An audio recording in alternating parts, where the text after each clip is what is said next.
得不到你的爱情，山洞夜里没有光明，你不给我一颗决心，人黑夜里都找不到。 A partir de este momento, te entregamos una clave para ingresar a China, para descifrar y descubrir la realidad y potencia de un país increíble. Clave China, mucho más que un programa radial, un viaje a un país, casi continente.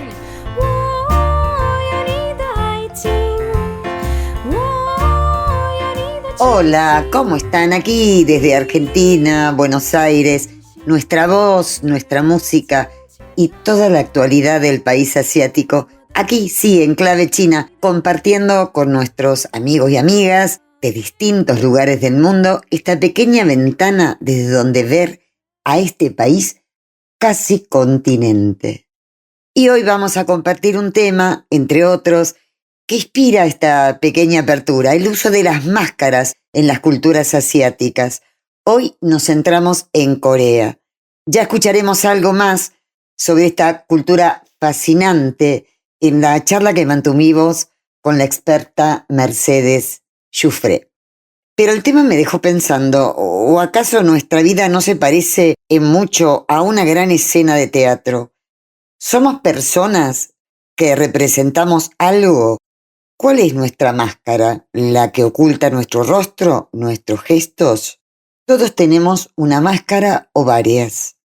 ¿Cómo ha llegado a la sociedad moderna desde tiempos remotos, hace miles de años, la utilización real o no de aquello que habla por nosotros desde el anonimato, que nos habla de quiénes realmente somos?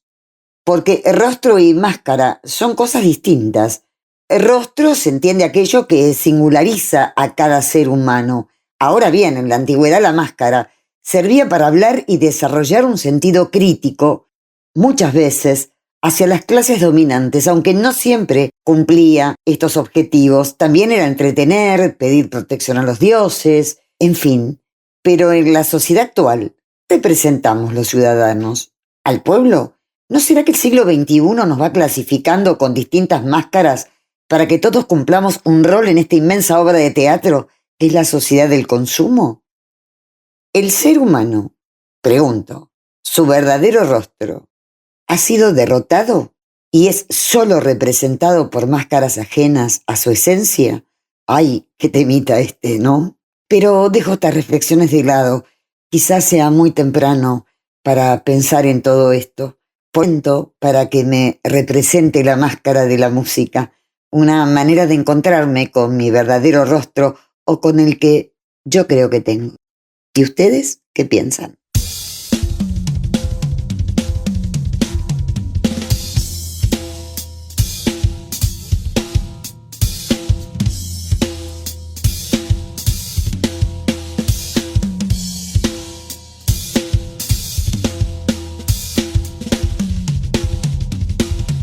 Clave China.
场，谢谢收看。白天已被分散，有个我没出场，到夜场第二人真要加倍补偿。我为自己鼓掌，我要活得漂亮，要为自己鼓掌，正常才不正常。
日常的我已经散场，谢谢收看。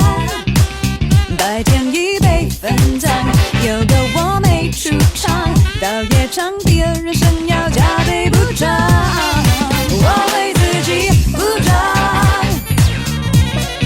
我要活得漂亮，要为自己鼓掌，正常才不正常。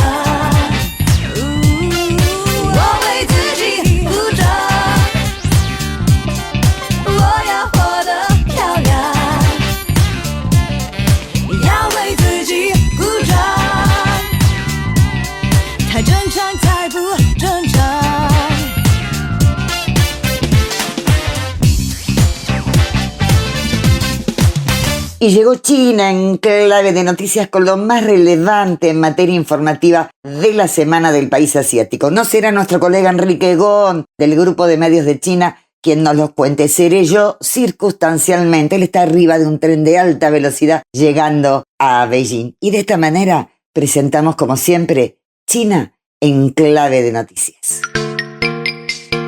China en clave de noticias. Los principales títulos de la semana. Y damos comienzo con uno de los temas más relevantes de la semana. Les cuento, el presidente de China, Xi Jinping, pronunció en el discurso de la 15ª cumbre de los BRICS, señalando que el desarrollo es un derecho de todos los países y no un privilegio limitado a unas pocas naciones. También aseveró que es inaceptable disfrazar las normas y reglamentos nacionales e internacionales. El mandatario chino añadió que China establecerá un parque de incubación de ciencia e innovación, China BRICS, para la nueva era. Asimismo comentó que los países han acordado una acción rápida para poner en marcha un grupo de estudio de inteligencia artificial y ampliar la cooperación en este campo. Los líderes de Sudáfrica, Brasil, Rusia e India también han intervenido en la cumbre. Recordamos que esto ocurrió en Sudáfrica, en Johannesburgo. El presidente sudafricano, Cyril Ramaphosa, ha anunciado también la ampliación del número de miembros del BRICS. Argentina, Egipto, Irán, Etiopía, Arabia Saudí y Emiratos Árabes Unidos han sido invitados formalmente a unirse a la alianza con efecto a partir del 1 de enero del 2024. A su vez, China se ha opuesto y ha condenado el plan de Japón del vertido de agua contaminada de la central nuclear de Fukushima al océano y ha pedido al gobierno japonés que ponga fin a esta decisión extensamente criticada en el mundo. Así lo ha declarado esta semana un portavoz del Ministerio de Relaciones Exteriores chino el 24 de agosto, haciendo caso omiso a las fuertes críticas y la oposición de la comunidad internacional. Las autoridades niponas han iniciado unilateralmente estas operaciones de vertido al mar del agua contaminada por el accidente en la central nuclear de Fukushima. Pasamos a otro tema. El grupo de medios de China ha presentado en Johannesburgo la segunda temporada de la serie de videos Frases clásicas citadas por Xi Jinping. Los contenidos se emitirán en diferentes idiomas como inglés, francés, árabe, hausa y suajili, entre otros, en 62 plataformas de medios de comunicación de 38 naciones africanas. Y pasamos a otro tema. El Ministerio de Hacienda de China y otros departamentos relevantes han formulado una serie de políticas preferenciales sobre impuestos y comisiones destinadas a apoyar el desarrollo del mercado del capital del país. Entre estas nuevas medidas, que entrarán en vigor en el 2027, se incluyen excepciones o reducciones al impuesto sobre la renta o el IVA y tienen como fin fomentar la apertura de los mercados. Vamos a otro tema, el cine, que ha hecho explosión con el largometraje criminal No More Bets. Superaron los 3.000 millones de yuanes. Esto significa 417 millones de dólares. Esto ocurrió, esta información, hasta el 23 de agosto, convirtiéndose en la segunda película en alcanzar este hito de ingresos, durante el cual el periodo de cine de verano, después de Lost in the Star, otra que tuvo una taquilla enorme, pero esta vez es la primera que en China se producen dos éxitos superiores a los 3.000 millones de yuanes. Esta información son datos aportados por las fuentes oficiales de cine de China, y las ganancias totales de la temporada de verano del 2023, y que se extiende hasta principios de junio, como ustedes saben, y hasta finales de agosto, también han alcanzado un récord de más de 19.430 millones de yuanes. Esta es información actual, es impresionante. Un resultado que los observadores han atribuido a un aumento del consumo cultural post-COVID, así como la oferta de varias películas de calidad de géneros diversos. Bueno, esto es todo aquí en Clave de Noticias. Te esperamos, Enrique, para el próximo noticiero. Lo hemos mencionado en China, en Clave de Noticias. Me refiero a la estratégica y trascendente cumbre de los BRICS que tuviera lugar en Sudáfrica. Argentina, finalmente, junto a otros países como Irán, Arabia Saudita, Egipto, Etiopía y Emiratos Árabes Unidos, están integrando hoy el BRICS. Lo harán concretamente, en el caso de Argentina, en el 2024.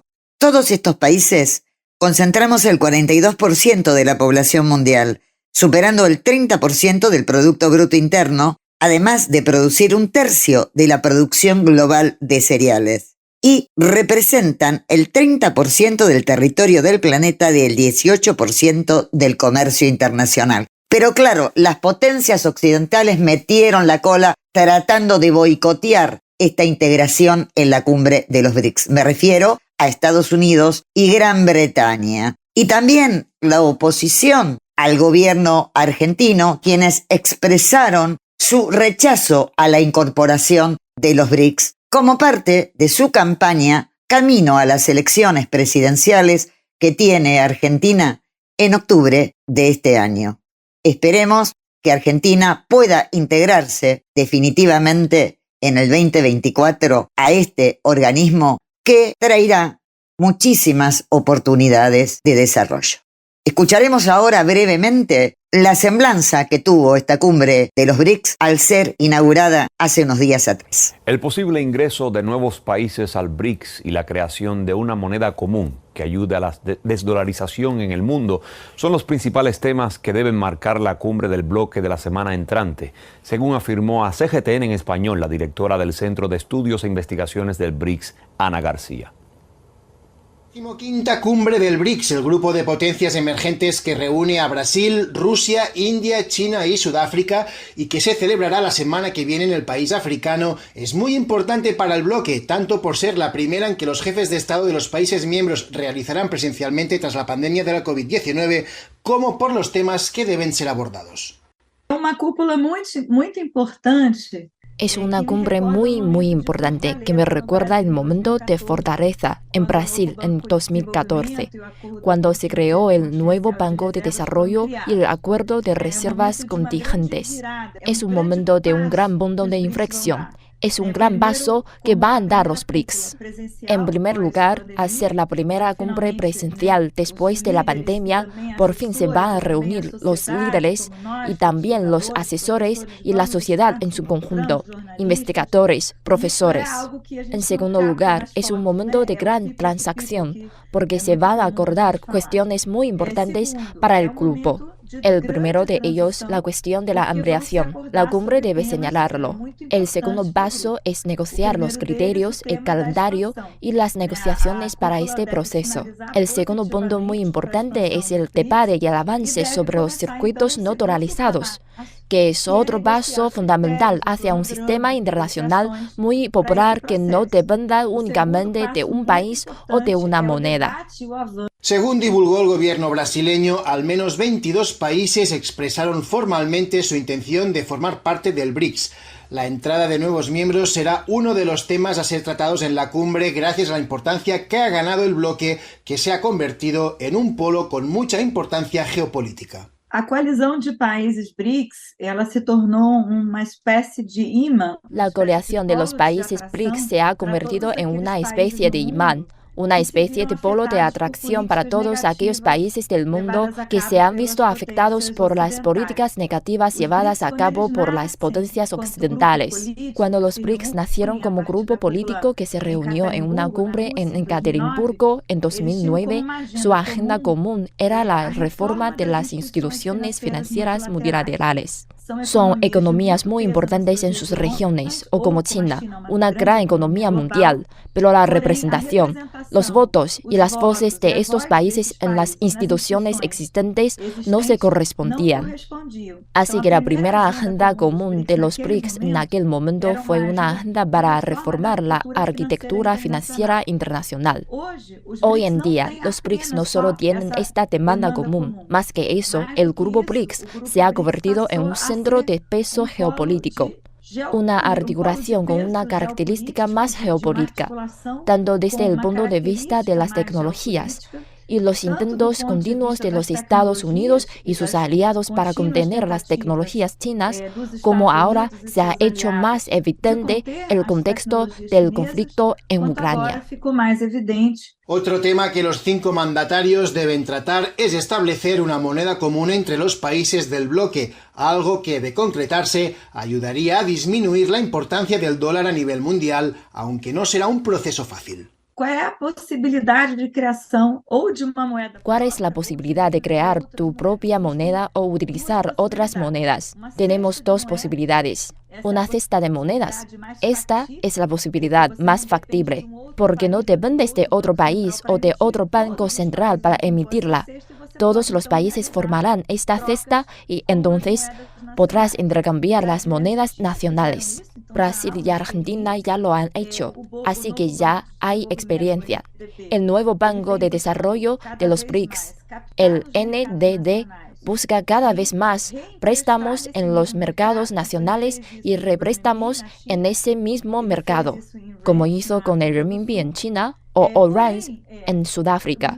Sin embargo, me parece que los países van a empezar a probar estos circuitos de dineros menos dolarizados de forma cuidadosa y en circuitos ligeramente más pequeños, ya sea entre ellos para hacer descuento comercial entre los bancos centrales o haciendo estas operaciones con el nuevo Banco de Desarrollo. La cumbre de Sudáfrica será la primera en la que participa el presidente brasileño Luiz Inácio Lula da Silva desde su regreso a la presidencia en enero. Precisamente, Lula es el único de los 5 mandatarios del BRICS que estuvo presente en la primera cumbre realizada en 2009. Con su regreso se espera que Brasil vuelva a darle importancia al bloque y que ayude a impulsar y a destrabar algunos de los proyectos que están en mente en el bloque.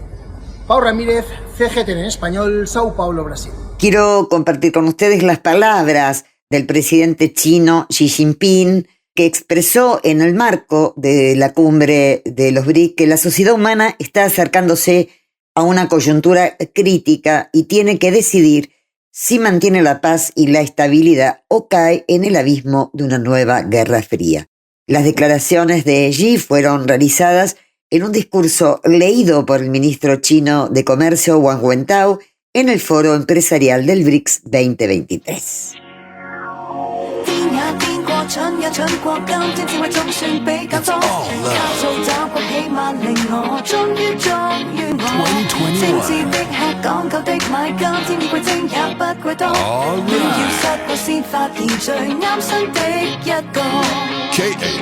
Karen, let's go！ 我係一個發育健全嘅女人，需要各種營養嘅平衡。無見一論各位錫我嘅人，咪要先係緊要，我仲要食瞓。專研靚衫工作美食同旅行，幽默現金風格自由護膚品。Sorry but not sorry， 我冇數男人，哎呀唔係故意，我只係特登。講到呢度不如轉下話題，時間關係我就要被咗隻肥雞，幫佢按摩鹽同老抽要落齊，就爆香花椒八角跟葱紅葱蒜頭月桂。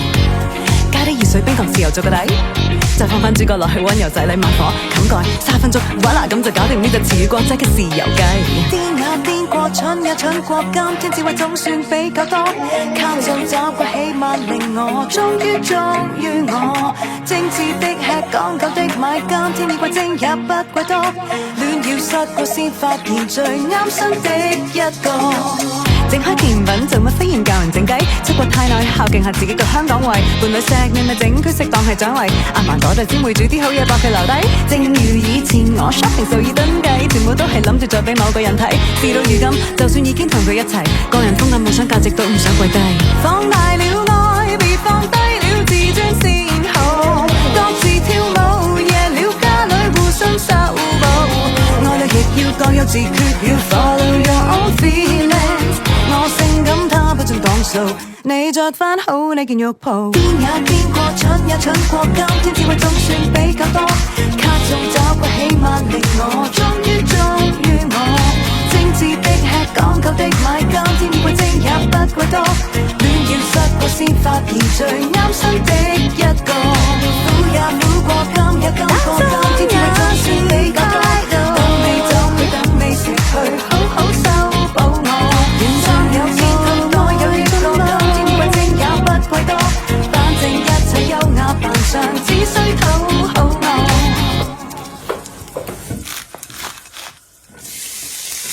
我係一個發育健全嘅女人。Hello， 係，哦，新翻咗幾件有士多啤梨同 cream 嘅大褸啊。唔使啦，唔該，我而家有肉蒲、honey 同埋老抽 ，OK 嘅啦。如不可碰着對的人，仍不愧好女人，無求自漂亮，別灰暗。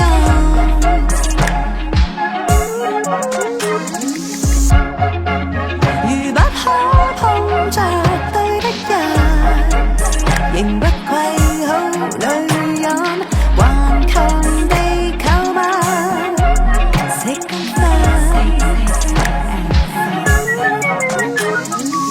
Saben que la semana pasada participé de un seminario auspiciado por la Embajada de Corea, donde Mercedes Giuffre, a quien les presentaré ahora enseguida, habló sobre la magia y la simbología de las máscaras en Haeoe, en Andong, Corea. Esta cultura establece lazos muy estrechos con la cultura china y japonesa, y también la encontramos en la región latinoamericana. Tiene miles de años y aún está vigente como parte de su patrimonio cultural. Esta fue la charla que mantuvimos con esta experta en temas asiáticos. La escuchamos. Bueno, un gusto contar aquí, la verdad que es un privilegio la presencia y la charla que vamos a mantener vía Zoom, aprovechando esta herramienta de comunicación con Mercedes Susana Giuffre. ¿Quién es Mercedes? Mercedes es magíster en ciencias políticas, experta en temas asiáticos de China y Corea, miembro del Comité Asia-Pacífico del CARI, que es el Consejo Argentino de Relaciones Internacionales, coordinadora en el CARI del Grupo Corea, directora del MG Estudio de Traducciones en Mar del Plata, porque es marplatense, donde brinda servicios de traducción online con Argentina y el exterior. También escribe como especialista de opinión e investigadora en diferentes medios nacionales e internacionales, y debe ser una apreciada articulista porque realmente he indagado sobre este currículum tan extenso que tenés, Mercedes. Bueno, primero, bienvenida. Gracias, arrancamos. Gracias. Ayer te estuve escuchando a vos y otros participantes de un seminario muy interesante auspiciado por la Embajada de Corea, donde se habló de la escritura coreana, de la gastronomía coreana, y llegaste vos hablando de la simbología, los mitos, leyendas, las máscaras de Corea. Me quedé fascinada con el tema. Pocas veces uno se divierte en un Zoom. La verdad que me gustó mucho y me motivó mucho la forma en que encararon la actividad. Así que, Mercedes, bienvenida. Y como estamos en clave china, lo primero que te voy a preguntar son las coincidencias y las diferencias que encontraste en tus investigaciones respecto al vínculo de la cultura china con la cultura coreana. También sé que hay similitudes con la cultura japonesa, pero nos vamos a centrar en estos dos países. Bueno, vos sabés que China ha sido la civilización, desde mi punto de vista, ha sido la civilización madre de Asia, de muchos países de Asia. Y entre ellos, fueron, inclusive política y económicamente, fueron países vasallos de China. Corea tuvo una relación de vasallaje con China durante muchísimos siglos, una relación apreciada, estable, armónica. Corea ha sido llamada el país de la calma matinal, para ser exacto, porque es un país muy tranquilo, muy, muy sencillo, muy exquisito también y delicado. Pienso que Corea recibió de China una serie de elementos. Al principio, que es lo primero que recibieron, fue la escritura. Fíjate que el Hanja, que era lo que explicaba ayer la calígrafa Hye Kim, se usó hasta el 1500, 1600, usaban los ideogramas chinos, los coreanos. Fíjate que es algo realmente, Lidia, muy importante. Y después el confucianismo. Confucio lo ubicamos alrededor del siglo V. Recibieron todas las enseñanzas confucianas, especialmente centradas en los valores humanos como la armonía familiar y social, el respeto a los mayores, la piedad filial, la bondad, la humanidad, la impronta del orden, de la superación, de la búsqueda de la superación a través de la educación, de la mejora de la vida constante. Y eso yo creo que de alguna manera tanto a los coreanos como en menor medida a los japoneses, porque los japoneses siempre estuvieron un poco más aislados, más aparte, pero algún día hablaremos de eso. Pero los coreanos recibieron mucho de China. Me preguntabas por las diferencias. Bueno, a partir del 1500, 1600, Corea tiene su propia civilización y comienza a desarrollar una identidad de una manera más profunda, una identidad que siempre tuvo Corea, ¿eh? No es que la desarrolló a partir del siglo XV, pero sí comienzan a tener su propio alfabeto, que es el Hangul, que viene a través del rey Sejong. Comienzan a desarrollar un tipo de vestimenta diferente, comienzan a desarrollar un tipo de sistema político diferente también, una arquitectura diferente. Los coreanos son muy creativos. Vos sabés que es curioso, pero en Corea obviamente en invierno, como hemos visto, hace mucho frío en invierno, porque las 4 estaciones son muy marcadas. Entonces inventaron la loza radiante hace cientos de años, hace varios siglos. O sea, tenían una comunicación mediante tubos y cañerías y que se conectaban con un fuego central, y eso repartía el calor por todos los pisos de la casa. Fíjate que curioso. Interesante. Sí. Nosotros creemos que es un invento moderno. Mira, hay ciertas cosas técnicas que sí son modernas, pero mucho ya lo habían inventado los griegos y los romanos, y los chinos, ni qué decir, y los coreanos. Así que... Ayer vos te extendías en algo, hablando de justamente algo que caracteriza y que está definido como parte del patrimonio de Corea, que es la utilización de las máscaras para construir sus verdades, a partir de dramatizaciones, de danzas, de músicas. Y el otro día, algo que comentábamos antes de iniciar el Zoom, yo me encuentro con muchas coincidencias entre las ceremonias que aquí se llevan adelante, el noroeste argentino y tanto también en otros países latinoamericanos como Bolivia y Perú, cuando conmemoran el Día de la Tierra o el Día de la Pachamama con etnias chinas. Cuando te escuchaba hablar ayer, imaginaba también algo parecido. No conozco Corea, pero vi fotos, vos mostraste fotos de estas ceremonias, diste una explicación muy didáctica de las diferentes máscaras y tus significados. Y quiero entrar en este tema porque me pareció fascinante. ¿Vos crees que te comente algo sobre esto? Sí, ¿Sobre sí, las máscaras coreanas? Sí. Bueno, el tema de las máscaras es muy antiguo en Corea, se remonta a antes de la era cristiana. Y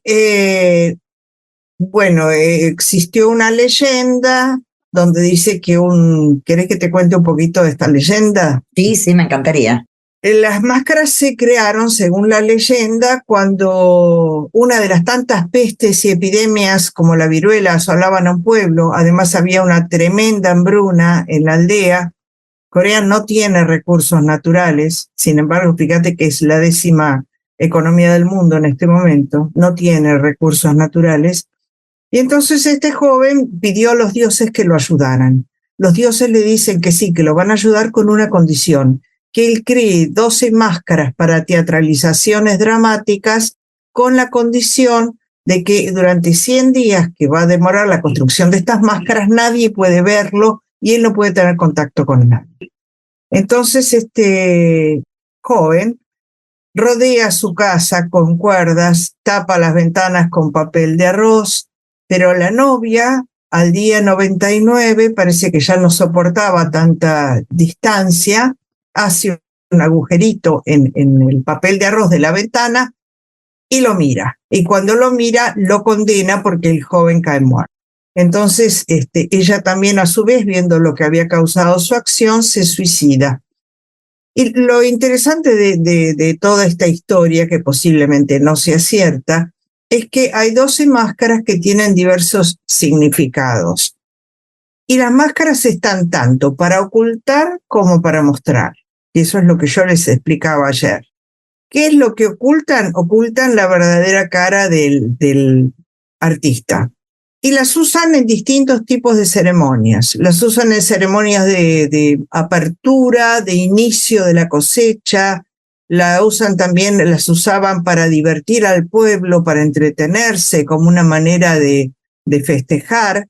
Y cuando te digo también que ocultan, al ocultar el rostro del artista, ese ser humano que está detrás de la máscara se ve liberado, como decía Jung en los arquetipos psicológicos, se ve liberado y entonces puede decir lo que se le ocurre o hacer los gestos que se le ocurre.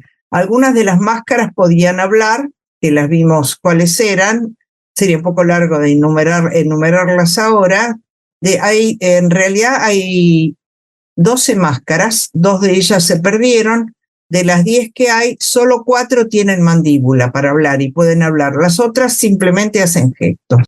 Bueno, ¿y qué hacían estas que podían hablar? Se burlaban de sus superiores, se burlaban del yangban aristocrático, se burlaban de la casta de monjes budistas, que parece que muchos de ellos eran bastante corruptos, se burlaban de los académicos.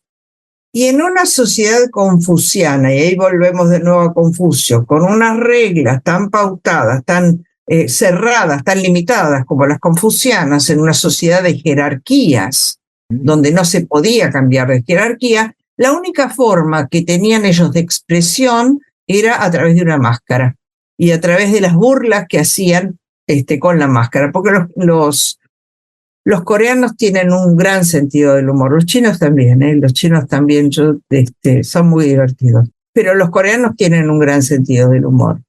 Y entonces, bueno, de allí el uso de estas máscaras que yo les comentaba ayer en este seminario. Y ahora sí, antes de seguir escuchando a Mercedes Giuffre, vamos a la pauta comercial. Y nos reencontramos con este tema tan pero tan interesante.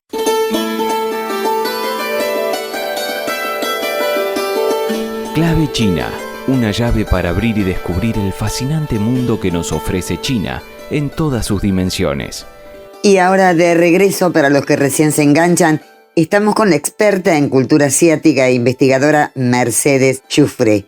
En esta segunda parte profundizamos sobre lo que significa el uso de las máscaras en Corea específicamente y de cómo esa cultura tiene similitudes con otras y qué influencias recibieron. Vos encontrás, de hecho, comentabas también, y me pareció muy, muy interesante, digno de destacar, que también en la versión moderna se ha reproducido la utilización de las máscaras como grandes producciones artísticas, series, etcétera, los superhéroes, digamos, como un paradigma de la época. Quisiera que puedas... Te cuento un poquito sobre eso. Las máscaras son antiquísimas, las encontramos ya, máscaras sumamente toscas y rudimentarias, 7 o 10.000 años antes de Cristo, imagínate, y se usaron en todas las civilizaciones. Las usaron, si nos vamos a los fenicios, a los sumerios, las máscaras griegas de la comedia y la tragedia, las máscaras romanas, las máscaras que se utilizan en China, en la ópera china, que son una maravilla también. Algún día podríamos hacer una charla sobre eso, los significados según los colores, según el traje, según los movimientos. Y justamente las máscaras no es que se terminaron en el siglo XIX, sino que por el contrario, las máscaras perviven hasta hoy de distintas maneras.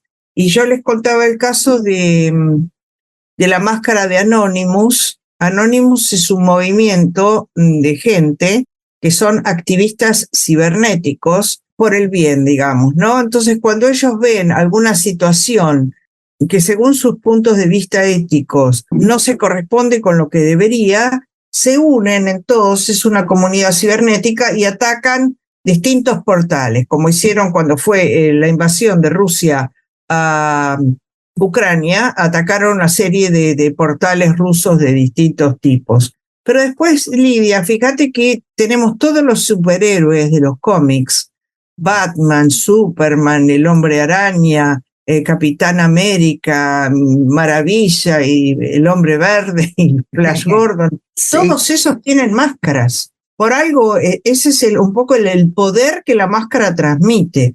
Hay un ser humano detrás, pero la máscara en sí misma tiene un poder especial que da, yo diría que fuerza e invisibilidad.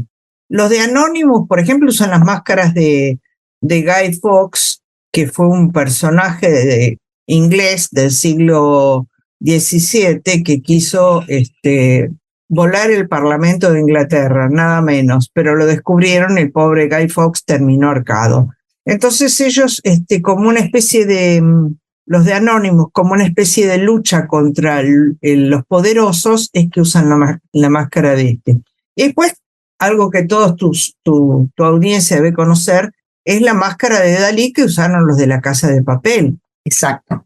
Por algo justamente usaban, porque escondían y mostraban a la vez la máscara de Dalí. Yo pensaba que de alguna manera el desarrollo tecnológico de la sociedad moderna ha permitido pensar nuestra participación en las redes como un conjunto de máscaras, como la gran máscara que permite decir sin saber exactamente quién está detrás de ese Claro. decir, ¿no? Ayer cuando te escuchaba hacía esta reflexión y decía, bueno, es como una gran máscara, en definitiva, es la versión de la sociedad digital en este momento.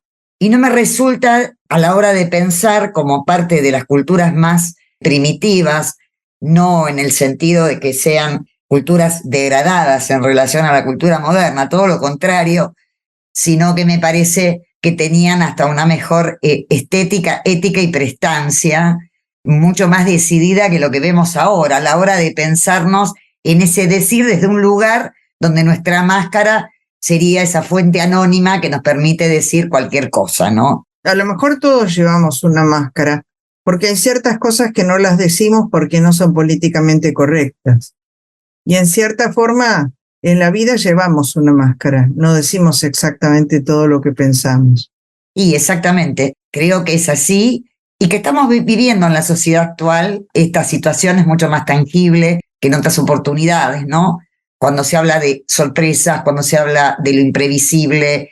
Es decir, es como que no se va a lo profundo de la sociedad, a esa situación profunda, lo que nos lleva el discurso de quien tiene una máscara. De quien tiene una máscara, sí. Vos fíjate que hay expresiones como, al fin se quitó la máscara. Un tango que decía, te conozco mascarita. O sea, el tema de la máscara está presente también en el imaginario popular, en el lunfardo, en el carnaval. Las máscaras de carnaval eran los momentos de carnaval, que serían los momentos de la gran danza y festivales de los coreanos y de chinos, era donde se colocaban las máscaras y se permitían libertades que sin la máscara no se hubieran tomado. Desde tu perspectiva y las investigaciones que venís haciendo, hay una necesidad de profundizar en la cultura asiática en general y en particular en cada uno de los países, ¿no? Porque sí, se habla mucho de estos países desde el punto de vista de los datos duros, ¿no? Claro. Su Producto Bruto Interno, qué es lo que exportan, qué es lo que importan, los créditos que dan, en fin. Aparte por el rol que están asumiendo de muchísima centralidad hoy en el escenario internacional. Pero ¿hace falta profundizar en estas culturas? Mercedes, ¿seguir trabajando en este aspecto? Sí, mira, Lidia, yo creo que sí. Pienso que, siempre lo dije, que China, Corea, Japón, la India son mucho más que Producto Bruto Interno, que cifras apabullantes de exportaciones, de desarrollo.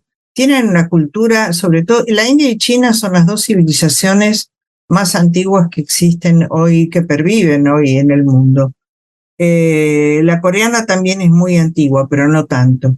Y creo que hay que evaluarla también en base a su cultura. Cada uno de estos países que he nombrado tienen su identidad propia, su característica, su excelencia y se destacan en distintos aspectos. Entonces, yo creo que a lo mejor conoceríamos mucho más sobre China.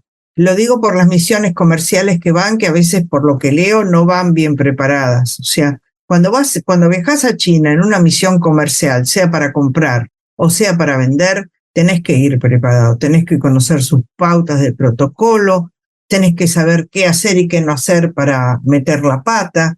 Por ejemplo, no ir nunca vestidos de blanco, porque blanco en Oriente es el color del luto. Si vas a vender un producto, el producto no puede estar envuelto en un papel blanco. Y todo son colores, por ejemplo, preferentemente para una exportación, que son los mismos colores de las máscaras, es el rojo, el dorado, el negro en algunos casos. Y de allí la importancia de conocer estas pautas de comportamiento, los regalos. Los orientales son muy generosos. Cuando vos llegás a una reunión y demás, te están esperando con algún tipo de regalo y uno tiene que retribuirlo. El tema de las tarjetas, en fin, es un tema delicado, largo e interesante. Quiero terminar este diálogo contigo preguntándote algo personal de tu trayectoria. ¿Qué es lo que te llamó a adentrarte en la cultura asiática en general, en particular en China, bueno, en Corea, sé que en Japón también? ¿Qué es lo que te llevó, Mercedes, a vincularte con este tema? Porque tenés una trayectoria muy extensa y sos una persona que lleva muchos años en esto. Cuando creo que no era un tema que se veía acá como un tema, digamos, a profundizar.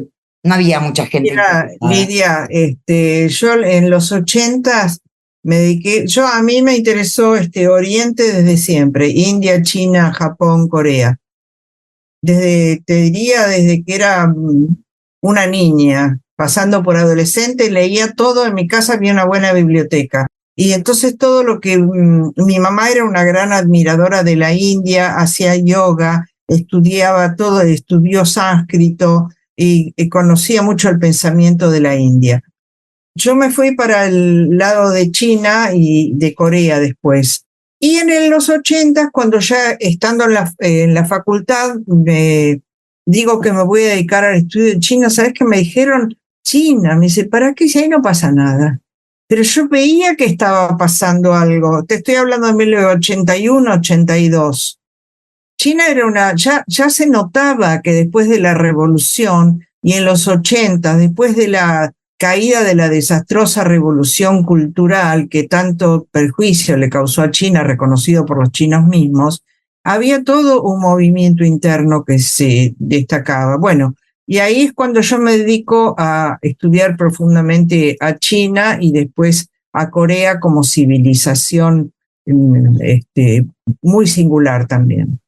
¿Y procurabas tus propios elementos? Porque había espacio para eso, había instituciones, había lugares, o no había casi una nada. lectura. Pero fíjate lo que te voy a decir. En ese momento yo me puse en contacto, me presenté a la embajada, les dije que era historiadora, que admiraba su cultura y que quería tener un trato con ellos.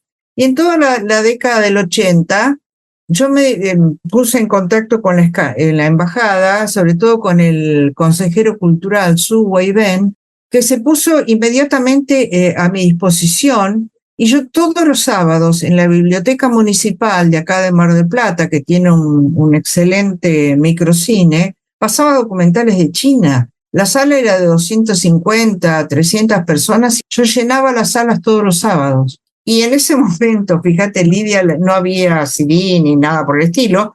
Las películas eran en celuloide, venían en unas cajas, en Auricom. Sí, no sé cómo se llamaría. Venían en eso, entonces venían e iban por comisionista. Me mandaban todas las películas para el mes y yo después las devolvía, me llegaban las otras.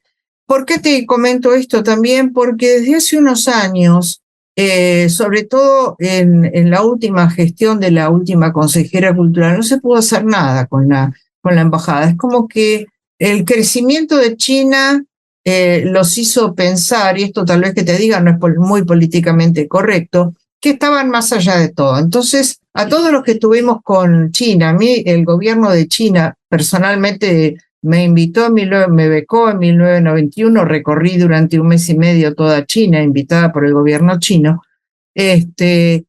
Todo eso se cortó hace unos 15, 20 años. O sea, ya no hubo esa fluidez que había entre nosotros los académicos y la embajada, no sé por qué. Tuvimos la última, o sea, escribís cartas o llamás o te comunicás y no tenés ninguna respuesta, por ejemplo. Ahora me dicen que hay un nuevo consejero cultural que es mucho más abierto. En fin, esperemos poder recuperar, digamos, eso, porque hemos hecho muchas muestras de arte aquí en Mar del Plata. Hay mucho para hacer. Bueno, vamos a canalizar a través de Clave China porque me parece importante que ese feedback se mantenga, ¿no? Es muy importante, sobre todo por el rol que está cumpliendo China en el mundo y por esto que todos observamos, la necesidad de conocer cada vez más su cultura en función de establecer una verdadera integración cultural, no únicamente comercial, que siempre se sostiene con un fundamento cultural. Por supuesto. Pero ambas cosas tienen que ser importantes. Yo les mencionaba ayer, vos sabés que Japón invadió Corea en 1910 y la colonizó hasta 1945. Las relaciones entre Corea y Japón siempre han sido tensas, inclusive hoy. Pero ¿qué pasó? Que aparecieron las telenovelas coreanas, lo que se llama el soft power, que conquistaron al público japonés, y a partir de eso se establece un puente de cultura donde ambos países se entendieron mucho. No te digo que están en una relación ideal, pero se entendieron muchísimo mejor, porque fue de pueblo a pueblo, no a través de los gobernantes. ¿Y cómo se hizo esto? A través del teatro, a través del cine, a través de la cultura, al fin. Es así, y es así en todos los momentos de la historia de diferentes países del mundo, porque realmente el consumo de telenovelas coreanas, y en este momento que China está produciendo muchísimas películas al nivel de lo que era Hollywood, que no se difunden tanto acá, pero existen, hay una dinámica, digamos, de difusión. Creo que eso va a alentar mucho más la integración cultural. Mercedes, bueno, tenemos que finalizar la conversación. La verdad que me da pena, no será la última vez que estés acá en Clave China, te voy a seguir molestando para que podamos compartir todo este conocimiento que tenés, que realmente es muy, pero muy importante. Bueno, Clave China es un espacio que podés utilizar para poder hablar y contarnos todo esto que es tan fascinante, ¿no? ¿Cómo no? Te agradezco mucho, Lidia, y me voy a despedir con una analecta de Confucio que se la dedico a todos los políticos de Argentina. Y que dice así: ¿cómo podrían, y esto lo dijo en el año 500 a.C., cómo podrían los hombres viles y abyectos servir a los gobernantes si antes de haber obtenido sus cargos ya están atormentados por el temor de no tenerlos? Y cuando los han obtenido, están atormentados por el temor a perderlos. Y desde ese momento en que están atormentados por el temor de perder sus cargos, ya no son capaces de nada. Lidia, esto lo dijeron hace 2500 años. Muy interesante, y muy interesante para tenerlo en cuenta, dado el escenario que estamos viviendo hoy. Sí, exactamente. País. Y esto va en general para todos. Gracias, Lidia. Gracias, Mercedes.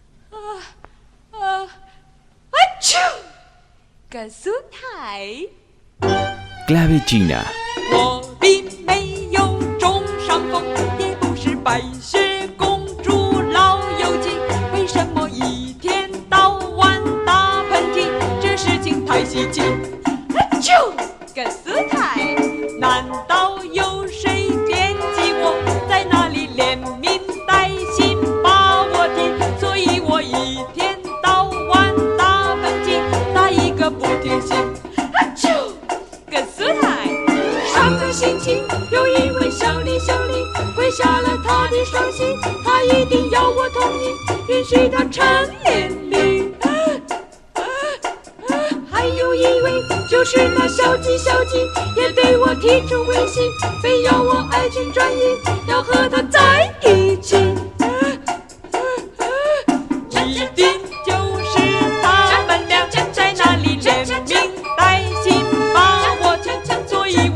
Clave China.